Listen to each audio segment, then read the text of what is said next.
नमस्कार, आप देख रहे हैं न्यूज नेशन और मैं हूं आपके साथ पंकज मिश्रा।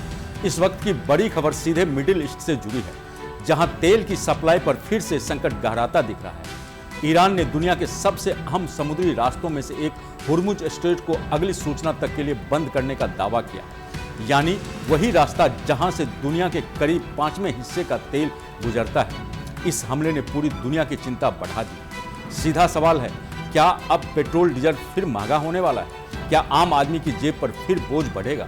जानकारी के मुताबिक ईरान का कहना है कि एक जहाज तय रास्ते से हट गया था। उसने अपनी ट्रैकिंग सिस्टम भी बंद कर दिया, जिसके बाद उसे रोका गया और कार्रवाई की गई। लेकिन इसके बाद जो फैसला लिया गया उसने ग्लोबल मार्केट में हलचल मचा दी। ईरान की रेवोल्यूशनरी गार्ड की नौसेना ने साफ कहा है कि कुछ जहाज बिना अनुमति वाले रास्ते से गुजरने की कोशिश कर रहे थे। उन्हें चेतावनी दी गई, लेकिन जब निर्देश नहीं माने गए तो सख्त रुख उठाना पड़ा और उसी के तहत हुर्मुज स्ट्रेट को बंद करने का फैसला लिया गया। इतना ही नहीं, ईरान ने अमेरिका को भी कड़ी चेतावनी दी और साफ शब्दों में कहा गया है कि अगर कोई नई सैन्य कार्रवाई होती है तो जवाब पहले से ज्यादा सख्त होगा। यहाँ तक कहा गया है कि क्षेत्र में मौजूद दुश्मन देशों के सैन्य ठिकानों को निशाना बनाया जा सकता है। यानी यह सिर्फ समुद्री रास्ते का मामला नहीं है, बल्कि इसके पीछे बड़ा सामरिक संदेश भी छिपा है।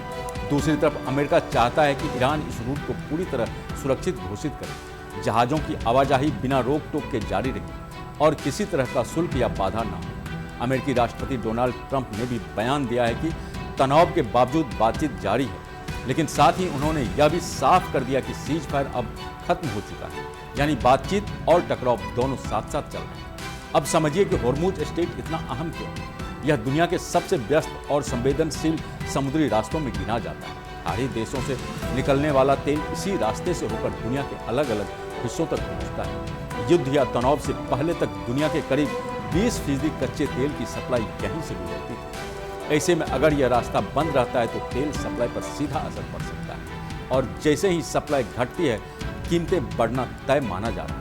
जानकारों का कहना है, अगर यह स्थिति लंबे समय तक बनी रहती है तो अंतर्राष्ट्रीय बाजार में फिर से कच्चे तेल तेजी से महंगा हो सकता है और इसका असर सिर्फ तेल तक सीमित नहीं रहेगा। पेट्रोल डीजल के दाम बढ़ सकते हैं, गैस सिलेंडर महंगे हो सकते हैं, हवाई यात्रा की लागत बढ़ सकती है, माल ढुलाई महंगी हो सकती है, यानी रोजमर्रा की हर चीज पर असर पड़ सकता है। और यही वजह है कि दुनिया की नज़र इस वक्त हुर्मुज स्ट्रेट पर है। फिलहाल सबसे बड़ा सवाल यही है कि क्या यह बंदी कितने दिनों तक चलेगी? क्या बातचीत से कोई हल निकलेगा या फिर तनाव और बढ़ेगा? अगर हालात नहीं सुधरे तो यह संकट सिर्फ मिडिल ईस्ट तक सीमित नहीं रहेगा, बल्कि वैश्विक अर्थव्यवस्था को भी हिला सकता है। बाजार में पहले ही अनिश्चितता बढ़ चुकी है, निवेशक सतर्क हो गए हैं और सरकारें भी स्थिति पर लगातार नजर बनाए हुए हैं। भारत जैसे देश जो बड़ी मात्रा में तेल आयात करते हैं, उनके लिए यह स्थिति और ज़्यादा अहम हो जाती है, क्योंकि हर छोटी बड़ी हलचल का असर सीधे आम आदमी के जेब पर पड़ता है। अब सबकी नज़र ईरान और अमेरिका के अगले कदम पर है। क्या कूटनीति काम करेगी या टकराव और बढ़ेगा? इस खबर पर आपकी क्या राय है, हमें जरूर बताएं। देखते रहे न्यूज नेशन। नमस्कार। आपके मोबाइल पर तुरंत आएगी ब्रेकिंग न्यूज। स्क्रीन पर सबसे पहले दिखेगी बड़ी खबर। देश दुनिया की हर खबर एक जगह। अब आपके मोबाइल पर तुरंत फटाफट इंस्टॉल कीजिए न्यूज नेशन ऐप और रखिए खुद को अपडेट।